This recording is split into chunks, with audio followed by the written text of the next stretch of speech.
Hey dude, long time no hear. Hey buddy, I was just thinking about you the other day. What's new? Didn't you say that you were starting a new job? Yep, you remembered. Yeah, it's going well. Complete panic at the start. I didn't have a clue what was going on, but now I'm finally settling in. It's good not to have the boss hovering over my shoulder all day too.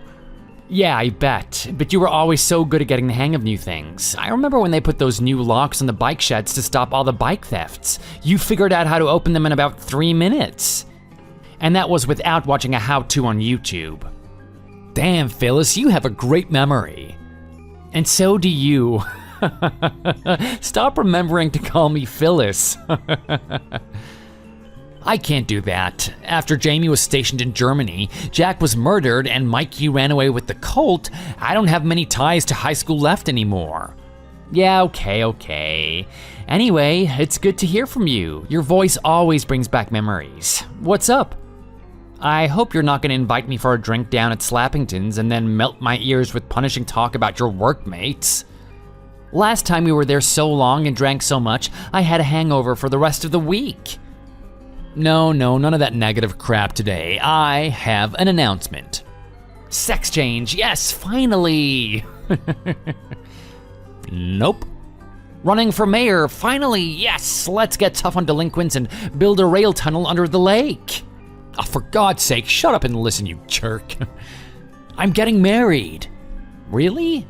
Is this for real? Yep, I proposed the other day and she said yes. Well, I suppose I should say congratulations. So, congratulations, buddy. Ho, she's a lucky gal. What did your parents say? I bet they were over the moon. Yeah, they both screamed at me. I thought they were angry, but they were just drunk. Very happy and proud was all I heard through the storm of spit and food. My fiance's dad is one of the managers of the company, but he's a great guy, and I don't really have much to do with him day to day, not my department. Well, I'm happy for you, dude. That is great. And I have a favor to ask. Yeah, anything, shoot. Well, we haven't set a date yet, but we are thinking of sometime in July, and I'd like to ask you to be my best man and make a speech. You know, talk about what an awesome guy I am and how my wife is lucky to have found me, you know, that kind of thing. Me? Yeah, of course, I'd be honored, but me? I've never sung in a choir, let alone do a speech in front of a bunch of people. Are you sure you want me to do it? Of course. Besides, who else is there? You're the only one left of the disciples of corruption. I know I can ask you and not have to worry that you might not show up. I'll invite the others too, but well, who knows if they'll show up.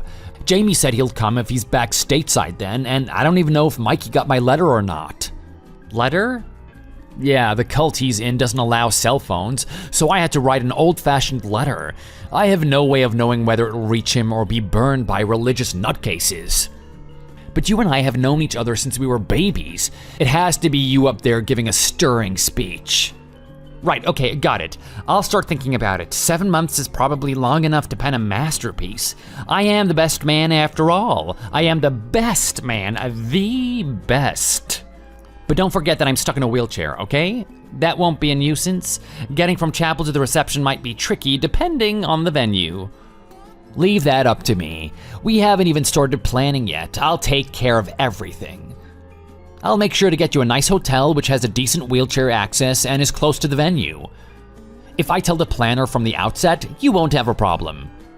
If anyone messes with you or gets in your way, I'll personally throw them out. You don't have to go to that much trouble. Most places are pretty good these days. I'm sure it's gonna be fine. Are you kidding me? You're my best friend from the best time in my life. High school was that great?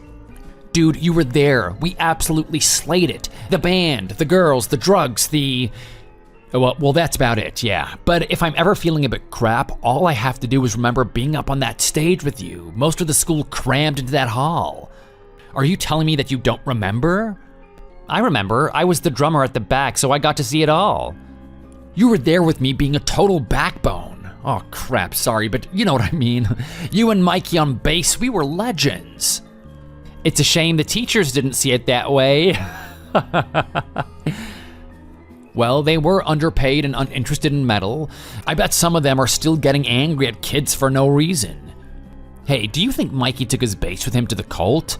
I wonder if they allow music. Maybe they're like those religious nuts that ban movies and music and they all just sit around listening to their leader talk about how great he is. Are you sure Mikey isn't the leader? He was always telling everyone how awesome he was. Yeah. Do you think he'll come to your wedding?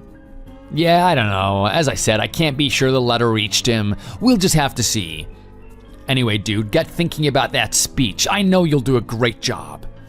After all of that, how could I refuse? I've got plenty of time to remember some of the crazy stuff that we used to get up to. Thanks, buddy. It's gonna be a great wedding to remember.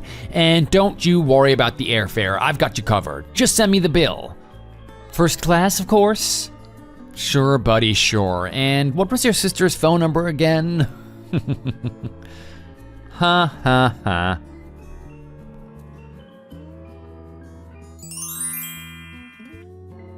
Is this Phil's phone?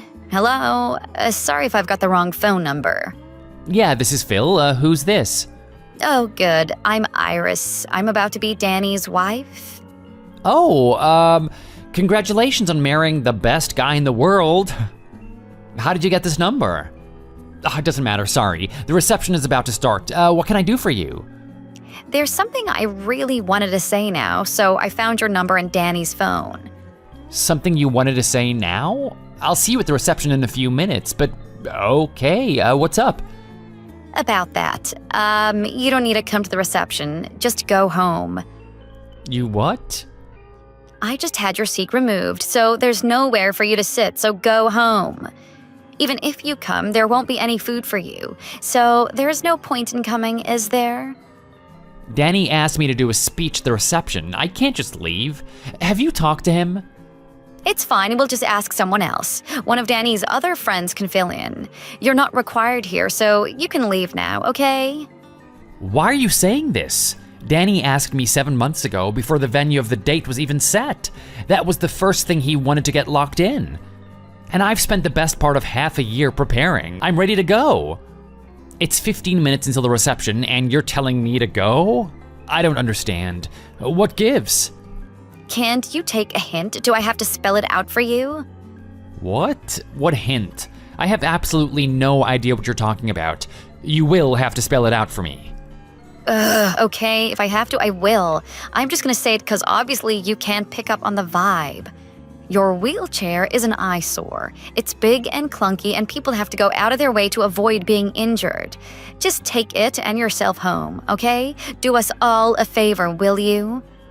My wheelchair? I don't know how to respond to that. It's just madness. Who comes to a wedding in a wheelchair? Ugh. Madness, is it? I didn't think so. I still don't. You're in everyone's way and it is a huge nuisance.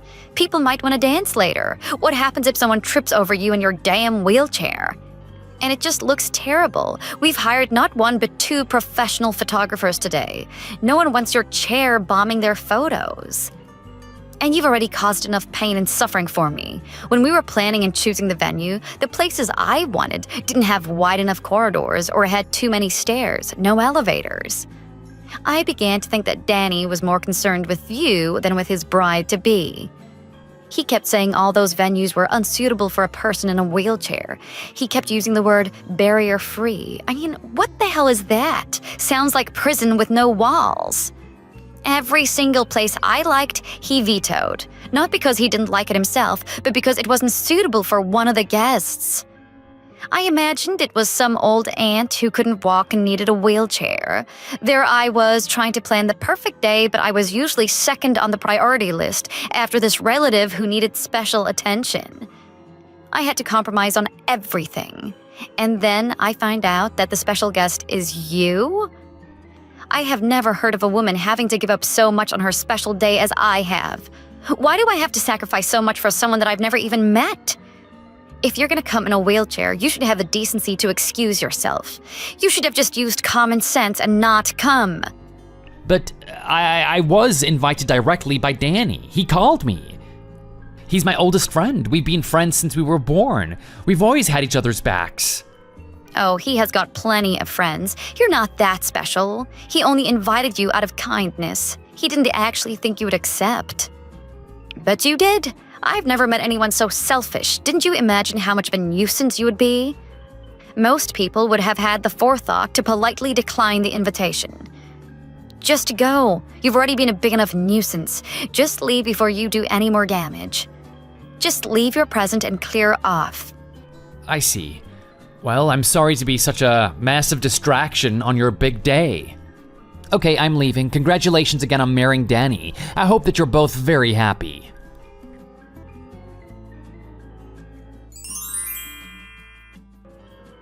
Hey, Iris. I need to ask you something. Now? I'm in the middle of changing into my dinner dress. Can it wait? Yeah, I know, but Phil's not in the reception area. You didn't see him, did you? He's supposed to be doing a speech in a bit. I wonder where he's gotten to. He's in a wheelchair, so he can't have gone too far. Oh, the guy in the wheelchair? I asked him to leave, and he did. You did what? That damn wheelchair was in the way. People were jumping around to get out of his way in the chapel. So before anyone got seriously hurt, I told him to go. You didn't have to go out of your way to ask him to give a speech. You could have just asked any of your other friends. I asked one of the other guys from your company to cover for him. Gary from IT said that he would go up there and give it his best. Gary? I hardly know him. I only invited him because he's the boss's son. What the hell, Iris? How could you tell Phil to leave? That damn chair was a total eyesore. I couldn't have him ruining photos and lowering the tone of our big day, babe. I did it for us. And I didn't want to risk people getting drunk and falling over his chair when they were dancing. He was at the ceremony, that's enough. We couldn't let him loose at the reception to hurt people. Call it a preemptive strike. You didn't even ask me. How could you make such a decision without consulting me? Just looking at him was annoying the hell out of me. Seeing him smiling away at the front of the chapel, my blood was boiling. I almost let him have it then and there in front of all the guests, in front of God. But I kept my cool. It would have been a great ceremony without him. And I wouldn't have had to compromise on everything. You cared so much about his comfort. It felt like you were marrying him and I was just there to... I don't even know why. When I think of his face, I just see red. I just couldn't take it any longer. I didn't want to end the day feeling like this, so I told him to get lost. See, look how much he winds me up. I want to punch his stupid face. I had to do it. I needed inner calm. He was ruining my day. Can you see it from my point of view? Can you for once take your wife's side and not that of some loser from high school in a wheelchair? You think you can just tell my best friend to leave? Have you lost your mind? He traveled a long way to be here. You say he's your best friend, but it's not like he's family. He's just a guy. What is the big deal? He seems like a loser who had some dead-end job. We didn't need him here. It's the perfect chance for you to ditch him for good. Just don't have anything more to do with him. He doesn't suit someone like you. You're on the way up. Just forget about him. What the hell? More importantly, have you finished getting changed? Forget about that cripple and get moving. We have to be back out there soon. The guests will start wondering what's happening. Screw that, it's off. I'm not letting you get away with treating my friend like that. How could you? You sure chose a great time to show me your true self. I didn't imagine you being such a horrible snob. What? That's it, I'm done. Don't you have a heart? I really can't see how you could be so cold and downright ruthless to a friend of mine, or to anyone really. I'm stopping this wedding right here and now. I can't imagine being married to someone like you. I guess I should be thanking you for showing your true colors before it was too late. Wait, what are you saying? You'd break it off with me all for some guy from high school? You'd throw away everything we have for some wheelchair crippled person you hardly ever see? I keep telling you, he's not just some guy, he's my best friend. He's like the brother I never had. You have no idea how much I owe to him. Owe him? Yes, I'm the reason he's in a wheelchair. In middle school, I was being tormented by a group of older kids. They were shoving me up against a wall. Phil stepped in to help me just as they were about to push me down the stairs. Phil pulled me back and I fell safely onto the landing, but instead, he went straight down the concrete steps. He never walked again. No way. It's because of me he's in that wheelchair, but whenever I try to apologize, he says he's just happy it wasn't me. And he's never once been bitter about it. So no, he's not just some guy. And you told him to leave. You have no idea how angry I am. Screw you, Iris. You're the last person I want to marry. But I didn't know. You should have told me how much he meant to you. Well, it's all in the past now. Can't you just forget about it? He saved you once in middle school. That is a long time ago. You don't understand. It goes way beyond that. You made fun of him and said he was a loser in a loser job. But actually, he is super clever. He kicked butt in college and started his own company. Then when I lost my job, he's the one who set up the interview at my new place. He's friends with my company's president. I owe him for everything, and if I hadn't gotten that job, I wouldn't have met you, would I? So in a way, you owe him too. He knows the boss? Oh no, Danny, I really screwed up. Ugh. What can I do to make this right? Nothing. You've shown what a piece of crap you are. It doesn't really matter who he was. The fact that you treat another human being like that speaks volumes about your true personality.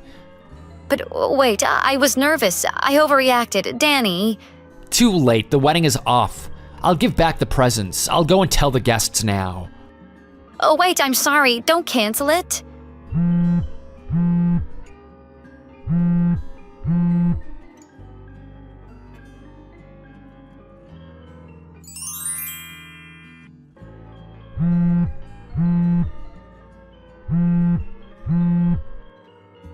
What do you want? I'm on the bus, so I can't talk. Please come back. Now, please, Phil. You just told me to leave. Why are you telling me to come back? When Danny heard what I've done, he hit the roof. I've never seen him so angry. He's gone crazy. He says he's gonna cancel the wedding. You have got to come back and talk him out of it, please. I'm begging you. I've already changed my flight. I can't change it again. This is holiday season. I only got the sudden change because I know the CEO of the airline. I'll lose the whole airfare if I cancel this time. Whatever it costs, I'll pay. Just come back, please. Get a taxi back here from the airport now. Sorry, I can feel your desperation, but I have to decline the offer. What? I said I'm sorry. Just turn around. You wouldn't want to miss your best friend's wedding, would you? Look, lady, you told me to get out. I'm just not that generous and kind-hearted of a person to forgive that. And I doubt that you really are sorry. This is just a desperate attempt to salvage your marriage. I get the feeling that Danny will be better off without you. No, I'm truly sorry. I shouldn't have treated you so rudely. I'm sorry. Please forgive me.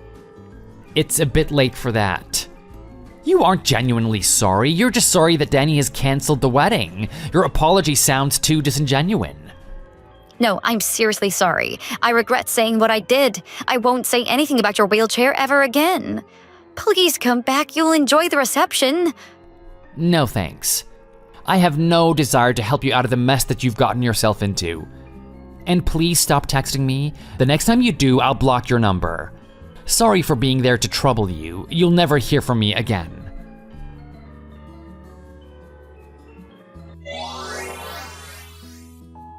After that, Danny addressed the reception. It was supposed to be a big wedding, and the more than 140 guests all stared at him, open-mouthed in shock.